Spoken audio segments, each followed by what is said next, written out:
Hello, on my way back from work yesterday, my 2009 Infiniti FX50 started running in a weird way. Started stumbling, shaking, and when I'd park it, it idled at a very low RPM, and sometimes the needle jumped up and down. So today, I let it sit overnight. I've driven it for a very short distance today, not even a mile. And I'd like to replicate the problem so that you guys can see what happens. And hopefully, I'm hoping that the problem is still there. I'd like to share my process of troubleshooting and fixing this problem. So let's go ahead and start it. As you can see, all your lights come on and should go off, except that one there. That is the check engine light. So I'm glad that it's still there. It says service engine soon. That is a check engine light. And what happens is that if I read it with a code reader, it's gonna give me a certain code to point it to whatever the problem is. But right now, can you feel it? It's weird, right? If I remember correctly, at some point, when I drive it and I try to floor it, the check engine light would start flashing. So let me floor it right now. I'm flooring it.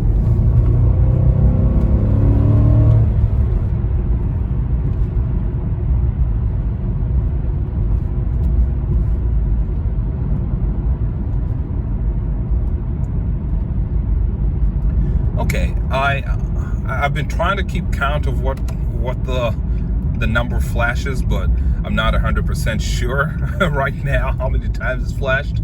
But generally, when you see your check engine light flashing, that's an indication that whatever problem your engine has could result in catalytic converter damage and catalyst damage. It says it's something serious enough. So that is usually an indication of a misfire. The check engine light could be, as I said, a lot of things. It could be your engine, it could be your transmission sometimes, or something to do with power delivery and communication in between. But generally, that is for a misfire. So if I got my code reader right now, I will get whatever the code is, but I want to show you one of those ways that you could use to troubleshoot the problem if this happens to you, say, on a trip somewhere. You know, you don't have all your tools at your disposal. How do you go about troubleshooting a check engine light or troubleshooting a running issue? So that's what we're doing here. Okay, I'm going to stop it. Right now it's idling. It's not as severe as yesterday, but I can feel a shake. It's kind of hard to replicate that on camera, especially when these phones have all the stabilization software and all that. But let's do this. Jump outside. I'm going to pop the hood. The reason I'm doing that is to see if I can catch anything very obvious, like a cracked intake tube or anything like that. Things that would be causing the misfiring. Visually, everything looks okay, looks legit. Same here. And can't really tell much, but as I said, I know that the engine isn't 100% smooth right now. Yes, the Nissan V8s have a little bit of noise going on, but I can hear that lope going on. And although you can't see it, let me put the phone tripod down, and there. The picture's a little shaky, right? I think it is. It's going to be a little hard to catch it with all the, technology I talked about, the stabilization stuff in new phones. But, as I said, that doesn't seem as like it should be, and it doesn't even sound normal coming to the backside. I can tell that the exhaust does not sound balanced. I know that some people's vehicles sound like that on a day-to-day basis, but I know mine, and it just sounds unhealthy. And you can hear the surge every once in a while, right? Not only that, it's kind of odd. It stinks. It smells like rotten eggs. You know the smell? If you've had the misfortune of having bad catalytic converters, yeah, that's the smell I'm getting, which is odd because I haven't really run this vehicle like that for such a long distance. I drove from work and that was it. So if you do have a code reader, this would be a good time to pull it out. And I have one. It's pretty cheap, but effective at whatever I need to do. Sometimes don't need expensive fancy tools to get the job done. I just need to know what the code is and I'll figure it out from there. So this is the port I'm looking for right here. This white one here. This female plug goes in, long side out.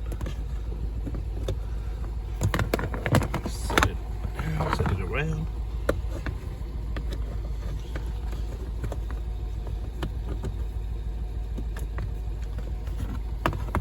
Okay, let's start it up. Go ahead and scan.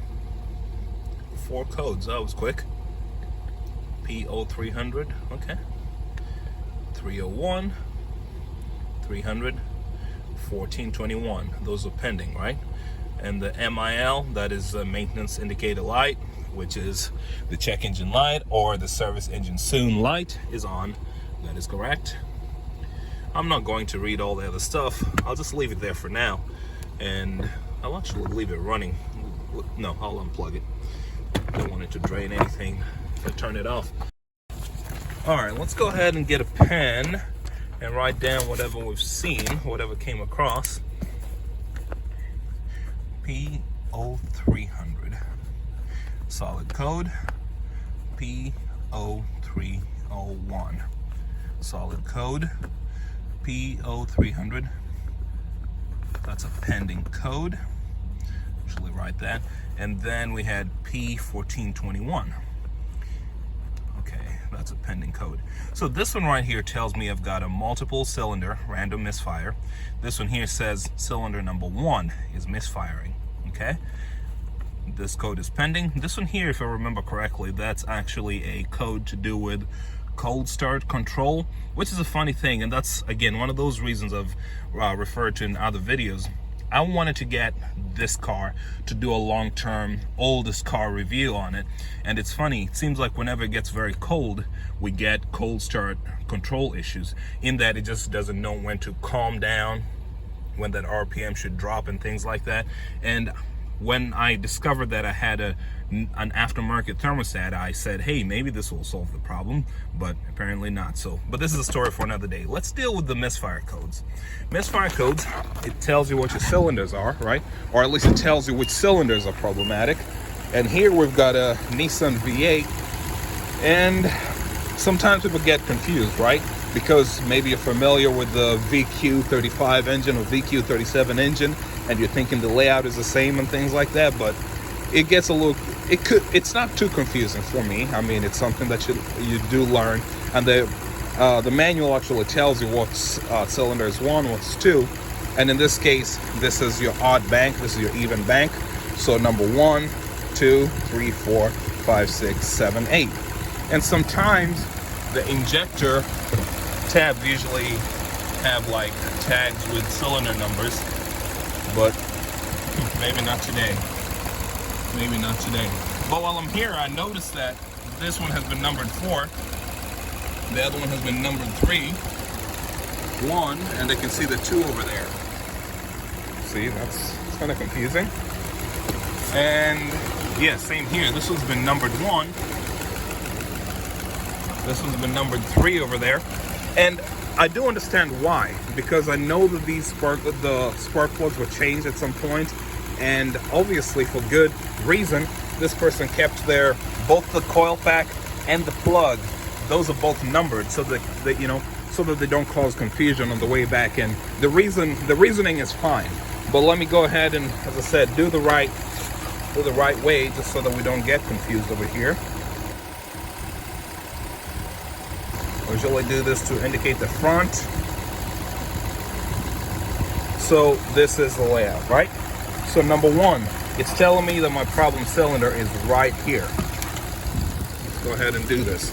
So nice and easy, but I'll take a little bit of time to show you what could happen. How do you identify your problem cylinder if you don't have a code reader with you in the car, right? You think it might be a misfire, and that's one of the things. If your engine is running rough, right, put it in park it.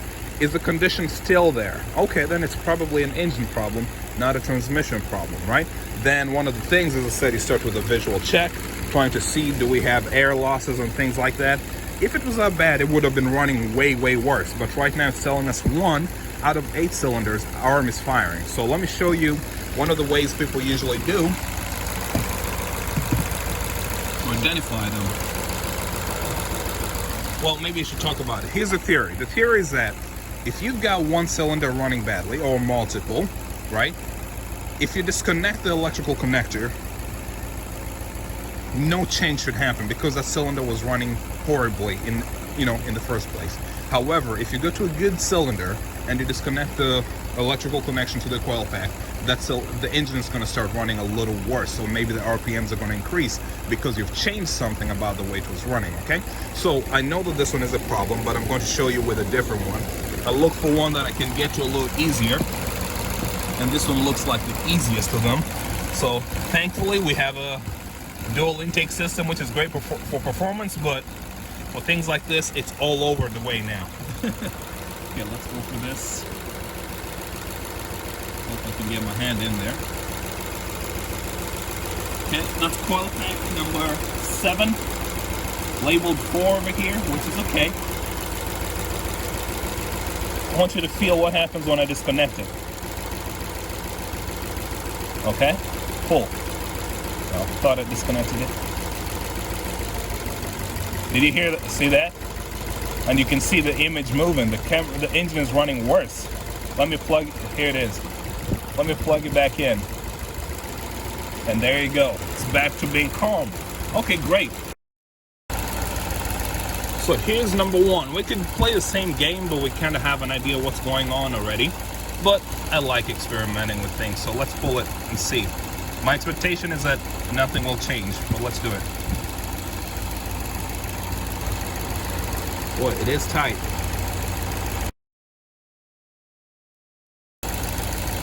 It might look like I'm wasting time on this, but in reality, even when solving the problem, still need to remove it, so. There you go. Wow. I disconnected it, as you can see, right? And nothing changed. Nothing changed at all. The engine kept running the same way it does. So, yeah, confirmed that I have a problem centralized on that number 1 cylinder. So, okay, now that we know, what can we do about it? What are the possible causes of having cylinder misfires? When it comes to misfires, there are, I'd say, 3 main problems, but it can be extended to 5. Let me write down what these are. Misfire. Number 1, you could have a problem with a spark plug. Is this a possibility? Yeah, because I already know that the people that worked on this vehicle did not use OEM parts. Number 2, could be a bad coil pack. It does happen, not very frequent, but it does happen on these vehicles. C, you could have a bad injector. Something to do with fuel, right? When I say injector, that is the injector and the fuel system in general, okay? Let's say fuel system in general. Okay, the other ones might be you could have a problem with the wiring. And when I say wiring, that extends all the way to the computer, ECU. So let's just say electricals and electronics, right? E, the other problem, which you cannot really control easily, there might be a problem with the cylinder itself. So if the cylinder is cracked or anything like that, there's nothing you can do to, on the outside. However, there are a few things that I usually say we can do. I cannot isolate problems with the cylinder. There's nothing I can do about it. Wiring, maybe. I can start probing around. Injector, there are ways. I can get a stethoscope, right? Or old school way, just get a long rod and put the rod over there on the injectors and listen to them. Are the injectors ticking or not? Coil pack, it's pretty easy. I can get that coil pack, move it to a different location, and then we'll see if the problem persists. If I get a new code and, if I get this coil pack from here, move it to the back, and that one from there, move it here, and the problem stays here, then it is not a coil pack problem. It could be an injector, cylinder, it could be any of the other 5, but not the coil pack. So sometimes what I usually tell people is that, how about you change both of these? So that's what I'm gonna do. I'm gonna go for the coil pack game, move the coil pack around and see what changes.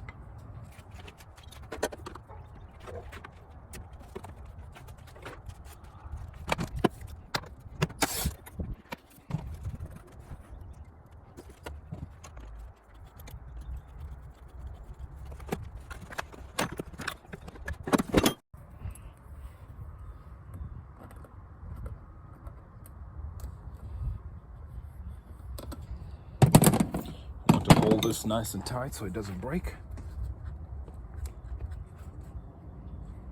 Old rubber has a way of surprising you.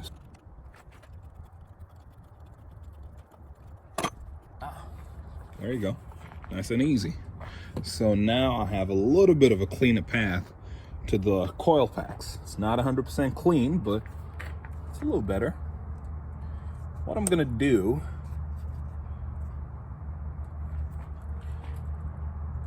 disconnect the plugs. This one here.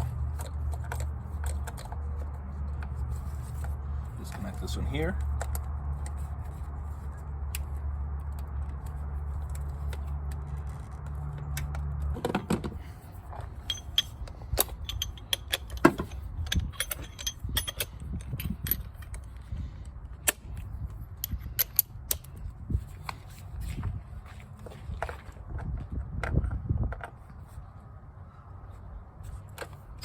Make sure it's going the correct direction.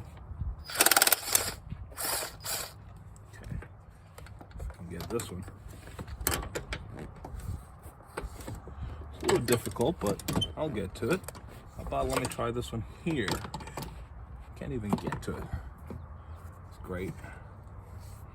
I'll be back. This time I went to get a swivel joint. Hopefully it gives me better access. You know what, let's remove this one here first. This is gonna be a problem.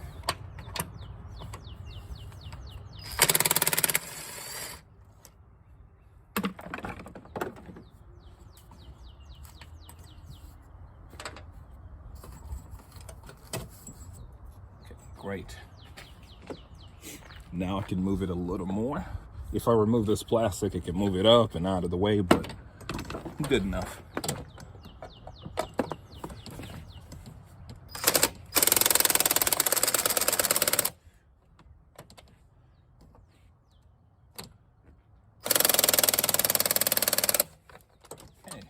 It's not the strongest thing out there.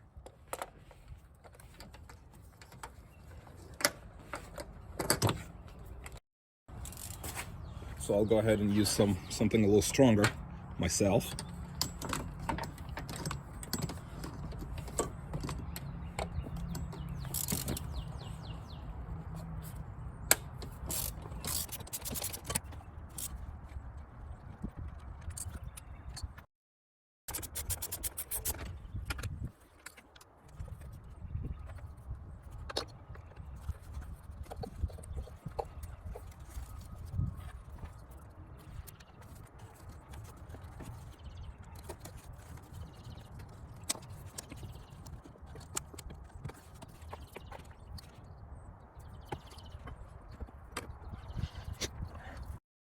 At this point, you might be wondering why I bothered to remove 3 coil packs, because I said I wanted to only switch 2 positions, right?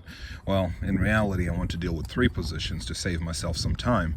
So first thing I did whenever I pulled them out was to verify that number 1 and at least the other 2 were sharing the same part numbers, and it seems like all of them are hand-chain coil packs and they have the same numbers written on them. So at least I know that it's not a matter of having the wrong coil pack, but yeah, at 16,000 miles, something could go bad.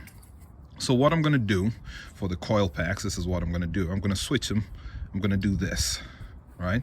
Move the coil pack from 2 to 1. Whoa, okay. 2 to 1 and 1 to 2. So the coil packs are gonna look like this.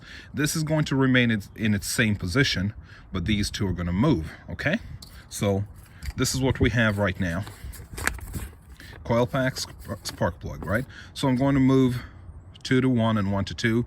This one is going to stay in its same position, okay? Hang tight, watch that.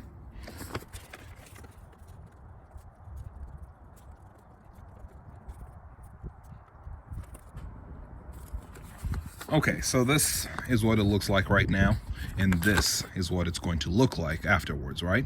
So I'm going to move coil pack number 2 to the first position, and coil pack number 1 is going to go to the second position. Number 3 will stay where it is. Number 4 will stay where it is. So you wonder, why did I even remove 3? 3, I dealt with that for the sake of the spark plugs, okay? So here we have I'll tell you what's not going to change. Okay, let's deal with the easy ones, right? Easy one, this one will remain number 4. No change over there. However, here, this is where I want to move. This is where I want to do the dance. It would be pretty useless if I moved well, not exactly useless, but might be a little, it's not the best use of effort and time if I moved this spark plug and moved it right here, because what I've made cylinder 2 be half of, almost exactly what cylinder 1 was. As I've said, we do have other things that cause differences. We do have spark plug coil pack, which will be changed with the injector, wiring, cylinder. So yeah, those will not change, but I've carried the 2 most likely things to fail and I've moved them here. So for that reason, I will not move spark plug number 1 from here and move it here. I'll move it here. Okay, so number 1 is going to go here. Okay, and then what will happen here, this one, I still have to change the spark plug, or I still want to change the spark plug, right? So what am I going to do? I'm going to get the spark plug that was here in number 3 and put it here. Okay, does that seem like we're doing right? And then the spark plug that was in number 2 will remain here. Okay, so far we all caught up, right? This one here remains unchanged. It is the furthest one in the back, hard to reach, so great. These ones here, the reason I'm doing this is because you've seen how much effort it takes to get to it. Not the worst thing, but again, not the thing I want to be doing in the winter. So I want to take my time, or I want to make most use of this time. If it is a coil pack issue, I will catch it. However, if it's not a coil pack issue and it is a spark plug issue, I can at least follow the spark plugs. So what does this tell me? At the end of the day, if the code changes, it tells me that my problem, whatever my component that was causing problems in cylinder 1 to give me a code P0301 has gone to a different location, right? So if I remember the numbering, as much as these are still numbered 1, 2, 1, 2, 3, 4, they're actually cylinder 1, cylinder 3, 5, and 7. So if I get code P0303 right here, it will tell me that, hey, that coil pack that you had in the first position, that is a problem, because that is where it has come, so it's going to be coil pack 1 is going to be the problem. If, however, I get a different code, P0305, it will tell me that, hey, that spark plug that you had in position 1, yeah, that is the problem, because it's come to cause problems in its new position, right? Spark plug, let me just write plug 1. Okay, but what happens if the code does not change at all and the code remains in P0301? Well, so if it remains as P0301, that's less than ideal, because it's going to tell me your spark plug is fine, your coil pack is fine, because they've gone to different locations and they're not causing trouble at all. However, something about this cylinder here is still a problem. So it's either your injector, it could be your wiring, or the cylinder itself has a problem. So my hope is that in moving the coil pack and the spark plug, the suspect ones, right, I would move the code, and I'm going to get a different code for this area. So that's what I'm going to do right now. It's going to be pretty boring process. I want to go in there, get, again, 3 spark plugs, right? Nope, 2 spark plugs in this case. I'm going to get this one here and this one here and move the spark plugs. The coil packs, I've already done the dance, they'll have moved, but the reason I even touched this is because I need to get this spark plug, and you need to remove the coil pack to get access to the spark plug over there. I hope that makes sense. And there are many different ways to skin a cat, or if you're different parts of the world, there are many ways to kill a rat. But at the end of the day, I'm trying to make the most of my time, and sometimes people usually tell you, just go ahead and unplug things, and what do you get, I think this is one of those ways that you can get to troubleshooting and getting to that specific component that has a problem, and then we'll solve the problem. Okay, so I'm crossing my fingers. My guess, my hope is that I've got a bad coil pack. If so, because I do know where I can get another coil pack from. I've got a lot of Infiniti M56s, and they share the same coil pack, so I'll be able to deal with those. One thing I didn't tell you about the back, the coil pack that is back there, it's actually different than these other 3 here. Will I get a chance to pull it? Maybe I'll show that in a different video. Okay, so here we are. I'm ready to remove the spark plugs, and I'm looking at it thinking, did I make the best decision in picking which spark plugs to remove? Are some of them harder to get to? Well, I've got different attachments, so we'll make it happen. The spark plug removal tool for these engines is actually very skinny. It's the 14mm. That is a 9/16, so your standard spark plug socket probably will not go into your Infiniti M56 or FX50 engine, just so you know. This one here will work.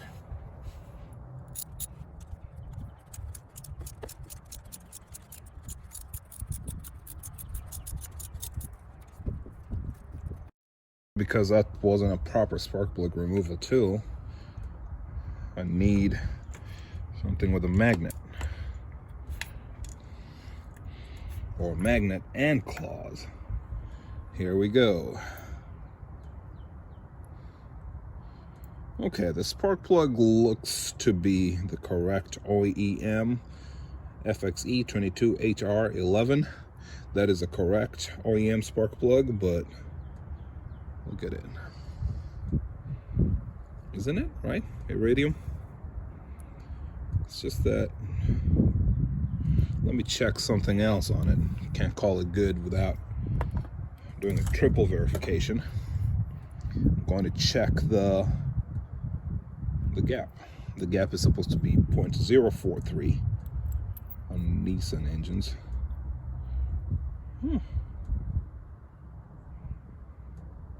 Yeah, the gap is a little tight on this one. I don't think it's 100% a gap problem, but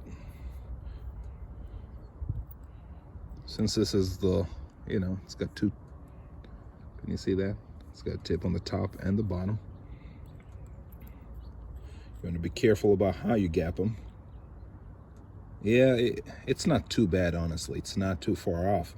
So what I'm going to do, though, is I could mark it, or I could just leave it alone. What do you think I'm going to do? I'm going to mark it. 1. And then this is the one that's going to go into position 3, right? Remember what our layout wants? It wants this and this to switch, okay? So that's what I'm going to go for. Doesn't look like it's got any anti-seize. Why is this thing kind of rusty? What's the deal here?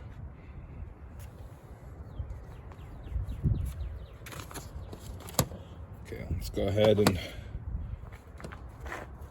try to reach for that one there. It's going to need to be done in steps, because I doubt I can drop this one in there. Nope.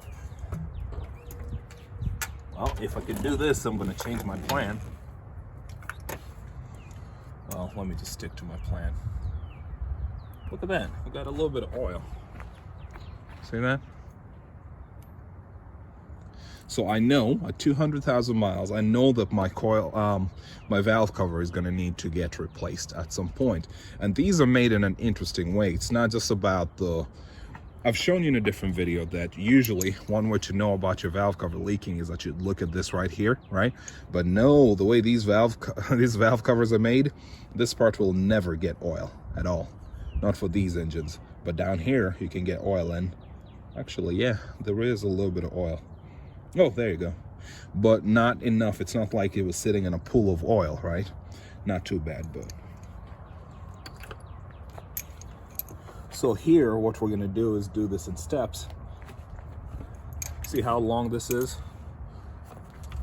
I'm going to make pretty much the same length, pretty much, by combining things. Where's the other one?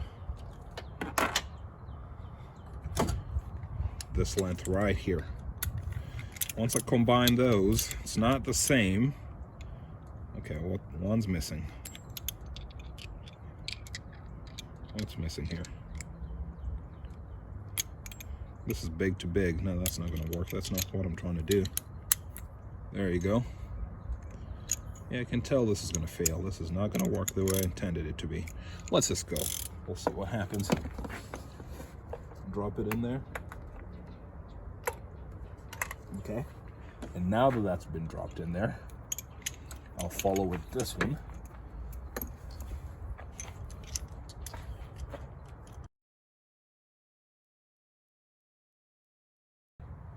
You know, with the difficulty of removing that, it makes me wonder whether I should bother dealing with that from there.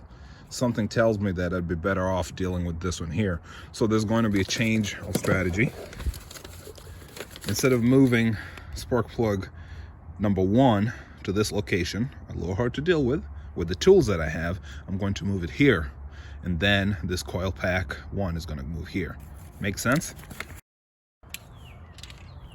Just thinking about it rationally, you know, if I'm struggling this much to get it, you know.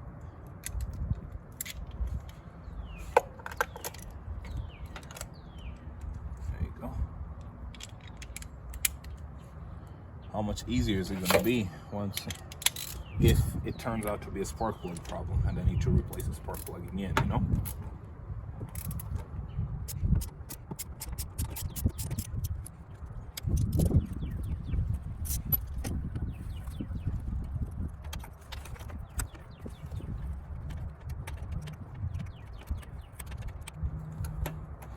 This engine needs a better selection of tools, I'll tell you that.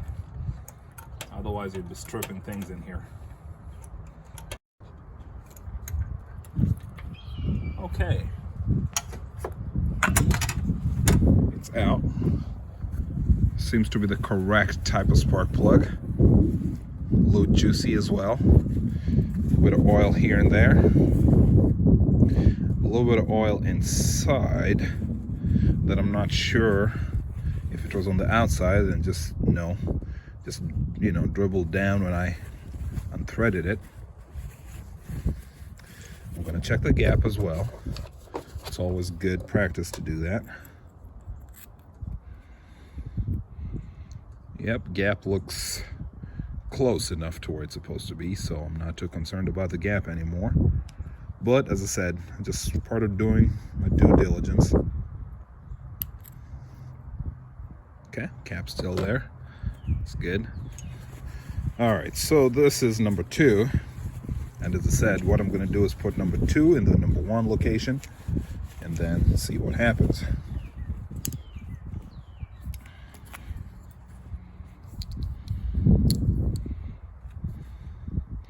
We're tough to write 2, but if you put 2 sticks, it works.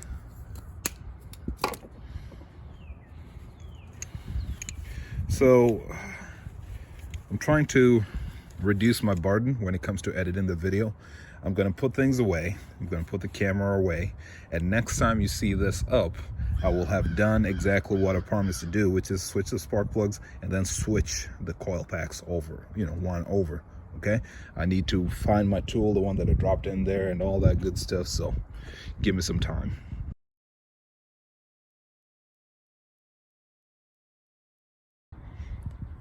Okay, so at this point I've put everything back together and I'd like to get you caught up on all the stuff that I've done. So I changed this coil pack from here, moved it all the way here, changed this spark plug from here, moved it here, this one here, and this coil pack here. Makes sense? Well, I could label them 1, 2, 3, 4, but I think that might get a little confusing when I start reading the codes. So let's label them as they are, as they actually are in the, the official way to do it. So number 1, 1. This one is 3. This one is 3. This one is 5. This one is 5, 7, and 7. So this was the original configuration. This is how the coil packs were, and I decided to switch these 2 spark plugs here. This one goes here, and the coil packs, I skipped 1. I went over, and I've explained early in the video as to why I did that. So the new configuration is going to be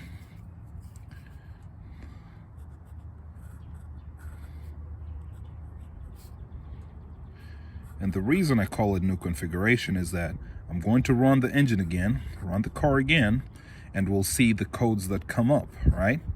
So this is what happens. So we had a concern about this spark plug or this coil pack, among other things, right? And we were getting P0301 right now. The initial was P0301. Makes sense? Okay, cool. So after the new configuration, if we still get P0301, it means that the problem is still at that cylinder here, right? It's neat, the spark plug is fine and the coil pack is fine, okay? So we're going to say it's either cylinder has a problem, unlikely from what I've seen, or wiring, electronics, I guess, or the injector. If our new code becomes P0303, it will say that, hey, this spark plug that you brought from here, right, ended up being a problem in this new location over here, right? So that would mean that we have a problem. We had a problem with spark plug 1. Could have given it more space, huh? Okay, however, if we get P0305, that would mean that, hey, that coil pack that you brought from position 1 to bring here, I guess I should just label this as 1 and this as, you know, I should give it the new labels. What happened here? This one's 5, this one is 3, this one is 1. The same coil pack went back here, and this one here was unchanged. Makes sense? And this one kept its original spark plug. Okay, makes sense, right? So now we can follow the codes a little better. I hope it makes sense as to how we're doing this now. If I run the codes and I get P0305, it will say, hey, 05, did I? Yeah, it will say, hey, that coil pack that you brought from position 1 and is now in position 5 is a problem. So coil pack 1 would be the problem. I do not expect anything to happen with cylinder number 7 because I did not change it, and good thing, bad thing, the coil pack is different from these others here, so it wasn't going to work. The spark plug is the same, but just different in that sense. So at this point, I've reconnected most of the things that really matter. Yes, I've not put the big intake cowl over here, but we should be fine.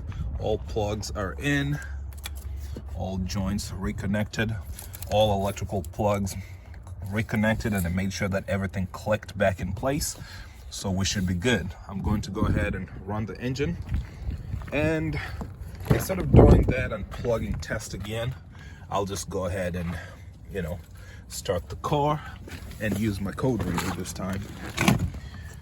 And one thing I've not mentioned is that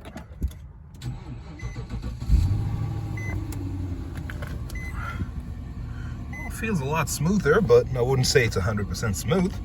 So what I'm gonna do is now come here, plug my code reader in again.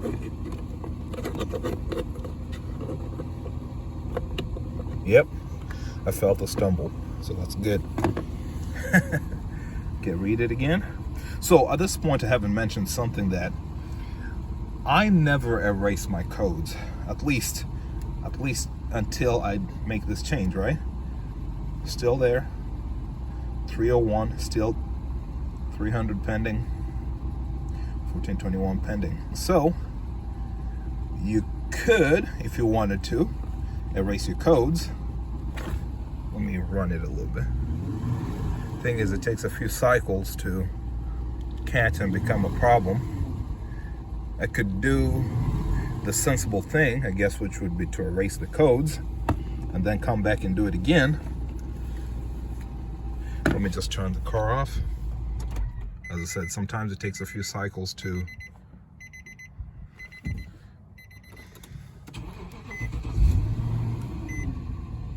okay.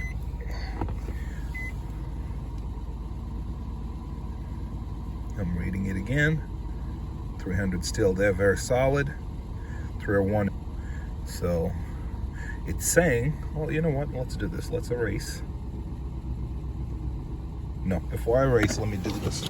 I'm gonna go back to the engine bay and do that test that I mentioned earlier, where I disconnect things and see if disconnecting this one here is going to cause any changes in the engine. That was the hardest one to get. Really not too excited to get to it, honestly.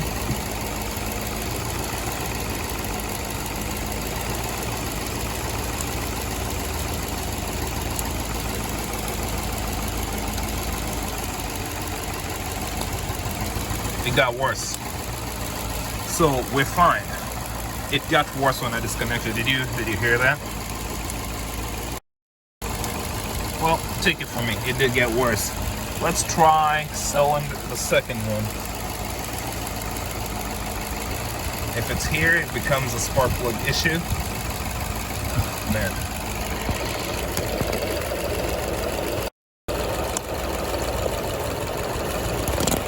Okay, disconnecting this one changed as well. So I reconnected it. Let's go for the coil pack over here.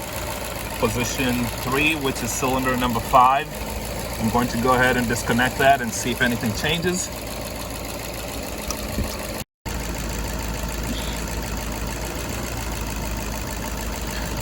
Okay, here. I unplugged this coil pack. Trust me, it did. It's kind of hard. And the engine did not show any difference at all. So, did it? Doesn't seem like it changed, honestly. I'm gonna try again.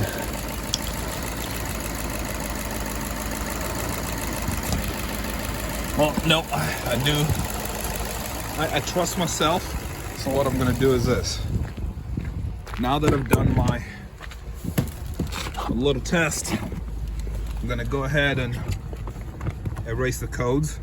Sometimes when you erase the codes, the car just dies. Erase. Yes. Hold down. Sometimes. So the check engine light is gone, and it says 0 codes, right? And the maintenance indicator light is off. That's the check engine light. So let me read it again. 0 codes. But we're tricking it. The computer is smarter than we are. So let me turn it off and start it again. As I said, sometimes it's immediate, sometimes it takes a few cycles, but eventually the truth always comes out. It's running like crap, so it knows.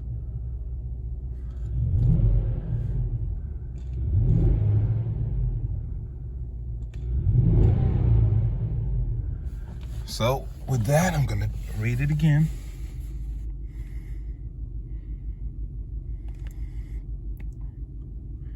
Okay, I'm surprised it hasn't come up, but not really surprised. I guess I should drive a little bit so that it can pick it up properly. At this point, someone could ask me, why go through all that work? Why not just replace things? Well, it's usually a balance of time and money, right? Time and money. I could save time by replacing. I think usually when people get misfires, people say, well, just replace your spark plugs. These spark plugs are not cheap. You know, I think if I got a discount, I'd get them for about 15 bucks. And maybe the Nissan dealership close to me has them, but maybe it might take a few days to get them, you know? So 8 spark plugs based off a hunch, and these spark plugs might or might not have been replaced recently. Why waste time? Other people, why waste money, right? Other people say, well, how about you just go ahead and replace all the coil packs? Or some people usually say replace the coil packs and spark plugs while at it. It gets really expensive. Some people just go to AutoZone and buy a replacement, a cheap generic spark plug, cheap Hitachi. Usually they think they're doing the best when they buy a Hitachi from AutoZone, but that might or might not work. I'm not saying that OEM, Nissan coil packs never fail. They might, but it's just, we're not just going to wing it. We're not just going to guess that, hey, this is the problem. So yeah, I'm spending a little bit of time, get on the road and figure out if the problem still persists in the same way it was, and then we'll figure it out, right? Okay. All right, so put everything back on. Boy. And we're gonna get in. and drive a little bit.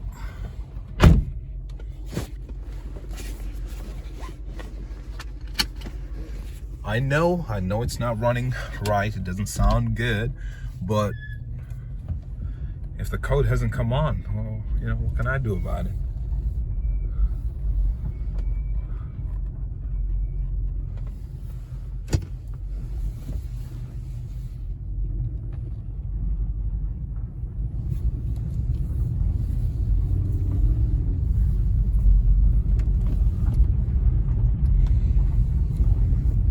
Now, normally you do not want to see any maintenance lights coming on, but I am very, very excited or hoping for my check engine light to come on so that I don't have to guess, so that I can just go to the exact problem. Kind of don't regret it, I guess, but I do hate that I had to erase the codes to turn off the light. Whoa, they are not seeing me at all.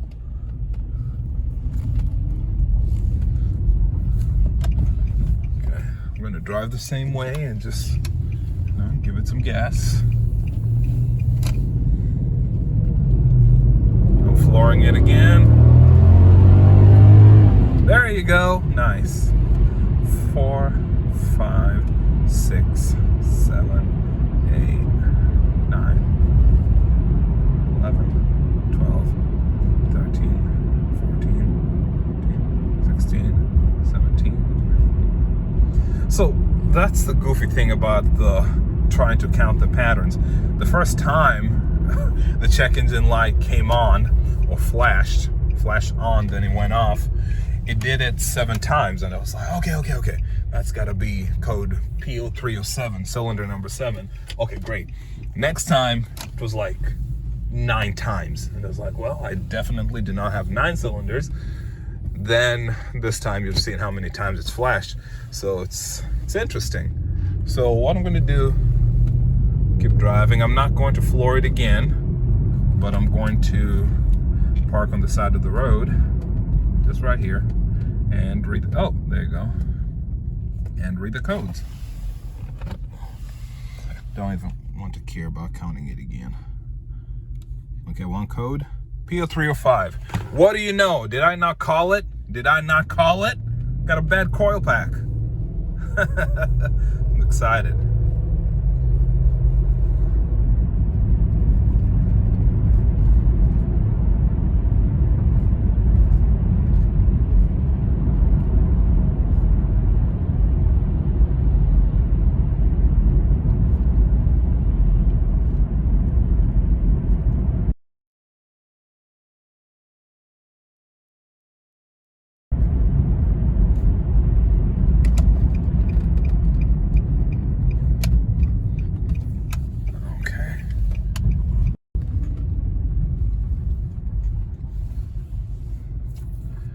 Okay, I am back home.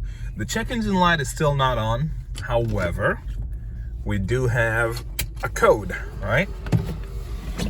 And you saw that, P0305. It's just pending, and pending codes typically do not turn on your check engine light. So what I'm gonna do is this. I'll read it again.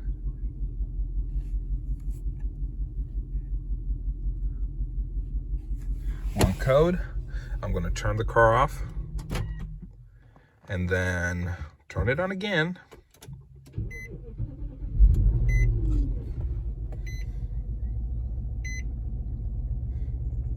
I'm bubbling away.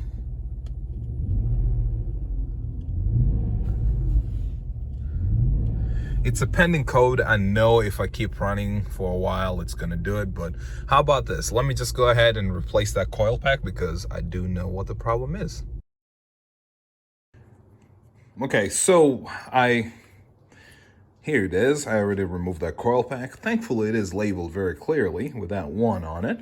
So what I'm gonna do is this. Go to this Infiniti FX50 engine that I've got. Very grateful for the position I'm in, I guess, because I do have a spare. Set that down there. I already removed this one here, remove the bolt, remove the harness, and then pull this out. And here it is. As I said, the M56 and the FX50 use the same coil packs, among other. I think there are other Nissan vehicles that use that same coil pack. The spark plug is different, but the coil pack is the same. So it's a Hanshin. So is this one here, AIA1C 2408N, 2408N, and the Infiniti part number or Nissan part number is 22448 JA00C. 22448 JA00C.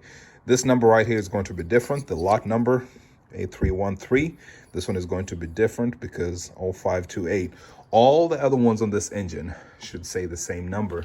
And I did mention that on these engines, 1, 2, 3, and on the other side are the same, but the rear one is different. And here it is. Again, it's going to be the same. Hanshin, yes. But you can see AIC 28098, a little different, right? This is 2408N. And then it's going to be 22448 EY00A JA00C. And then the lot number is different, 0423 or 528. And this one here is going to be all the way different. So lot numbers are different. But what I'm going to do, ooh, it does have a marking on it. It says the A or V. So I'm going to label this one here just so that I can remember where it came from. It's a little greasy. Coil packs on this side are usually pretty greasy because of the oil filled reservoir. Things just happen. So I'm going to label this one here and then go ahead and install it. Okay, after much deliberation, I decided to go with the nomenclature A1, meaning the very first engine I got as a spare. So we've got the here's the A1, A3, A5, A7, and then the even numbered bank right there. 2, 4, 6 is right here, and 8 is over here. So yeah, A6 is the one that's going to go into the FX50, and we'll see how it performs.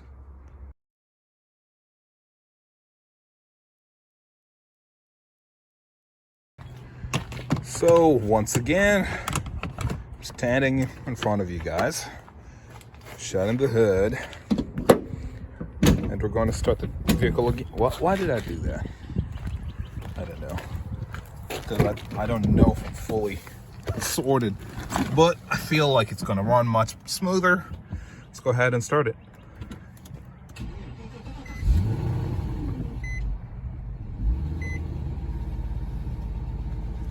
Feels much smoother. The check engine light was not on, yeah, but if you remember, I had a pending code and I did not erase any codes this time. So let me go ahead and read it again.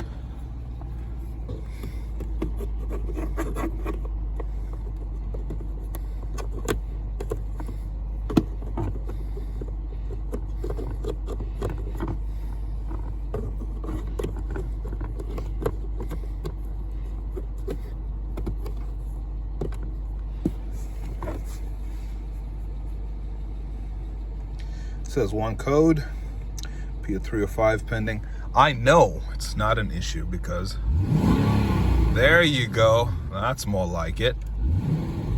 Yeah. It says the engine light is off. I'm going to read it again. Code's still there. Turn it on again. I'm gonna go for a drive. I did not expect it to change so soon. No link, what are you talking about?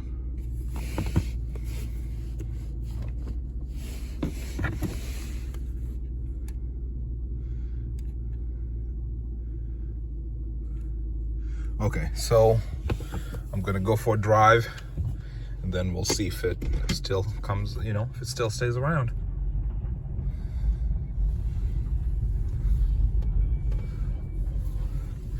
Typically, the codes go away pretty fast, which is one of the reasons I hate changing erasing codes, I usually like to just fix it and let things work the way they should.